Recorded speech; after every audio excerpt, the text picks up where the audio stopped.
The Rich Man's Son and the Poor Man's Son, a tale of friendship and fortune. In a small town, two boys grew up side by side. Alex was the son of Mr. Thompson, a wealthy businessman, while Sam was the son of a humble farmer. Despite their different backgrounds, they shared a deep friendship, exploring the fields and dreaming about their futures. One sunny afternoon, as they played by the river, Sam sighed. "I wish I could go to school like you, Alex. I want to learn so much more." Alex smiled. "You can. My dad always says knowledge is the key to success. I'll talk to him. Maybe he can help." Sam's eyes lit up with hope. "Really? That would be amazing." As they grew older, their paths began to diverge. Alex attended an expensive school, while Sam continued to work on his family's farm. They still spent time together, but the gap between their lives widened. One day, Sam faced a crisis. His father fell ill and could no longer work the farm. Sam needed money for medicine and to keep the farm running. He hesitated but decided to approach Alex for help. "Alex," Sam said nervously, "my dad is sick, and we need money for his treatment. Can you ask your father for help?" Alex hesitated, remembering his father's strict rules about lending money. "I'll try, but my dad can be difficult about these things." The next day, Alex spoke to his father. "Dad, Sam needs help. His father is sick." Mr. Thompson frowned. "Why should I waste my money on them? They're poor for a reason. They need to learn to manage without handouts." Alex felt a pang of disappointment. "But there are friends. Friends don't always get what they want. Life is tough, and they need to learn that," Mr. Thompson replied firmly. When Alex returned to Sam, he felt ashamed. "I'm sorry, Sam. My dad won't help." Sam's face fell. "I understand. I didn't want to ask you anyway. I just thought maybe..." The next few weeks were hard for Sam's family. They struggled to make ends meet, and soon, the farm was on the brink of collapse.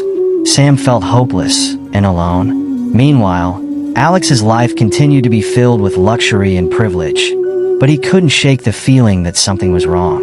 He often saw Sam working tirelessly in the fields, and a part of him ached to help. One day, in a moment of frustration, Alex confronted his father. "Why can't we help them? They're good people." Mr. Thompson snapped back. "They'll never be anything more than farmers. We can't waste our resources on them." Feeling powerless, Alex decided to distance himself from Sam. As time went on, Mr. Thompson's business began to fail due to poor investments and bad decisions. He lost clients, and soon, the family's wealth began to dwindle. One evening, Alex overheard his father shouting on the phone, "We can't afford this. We need to cut back on everything." Realizing his father's business was collapsing, Alex felt panic set in. He was terrified of losing everything. In the chaos, he remembered Sam's resilience. Perhaps he could find a way to turn things around. Meanwhile, Sam, who had been working hard and saving every penny, found an opportunity. He learned about a local government program that offered loans to aspiring entrepreneurs.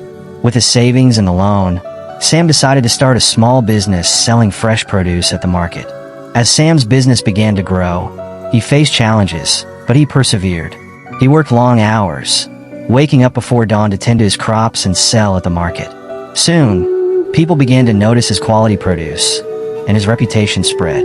One day, Alex visited the market and was stunned to see Sam's stall filled with fresh fruits and vegetables. "Sam, you did this? This is amazing."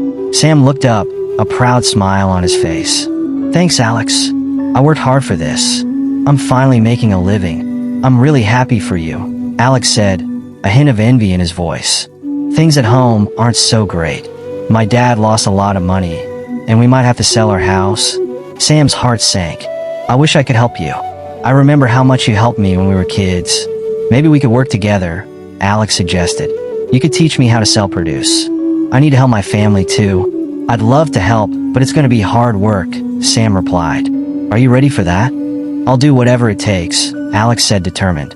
As the weeks went by, they worked side by side.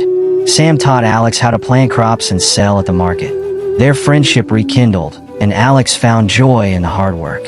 He realized that success came from dedication, not just wealth. Meanwhile, Mr. Thompson's business continued to fail, and their situation became dire.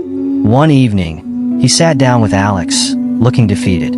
"I never thought this would happen to us," he said, his voice shaky.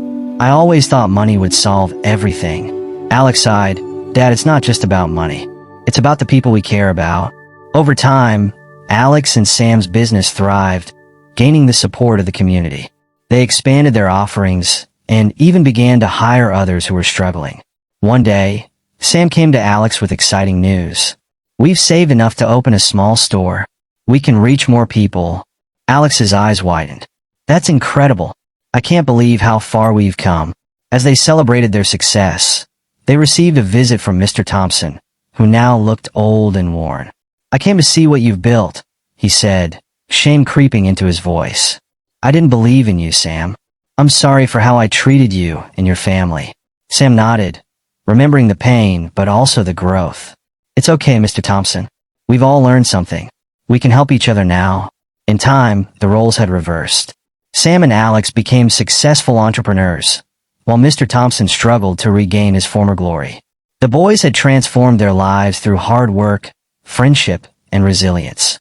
Years later, as Sam looked out over their bustling store, he turned to Alex. "Can you believe how far we've come?" "Not at all," Alex replied, smiling. "But I'm glad we did it together. It's not about how much money you have. It's about how you treat others and the bonds you build." And so, in that small town, the rich man's son and the poor man's son learned that true wealth comes not from money, but from kindness, hard work, and the strength of friendship.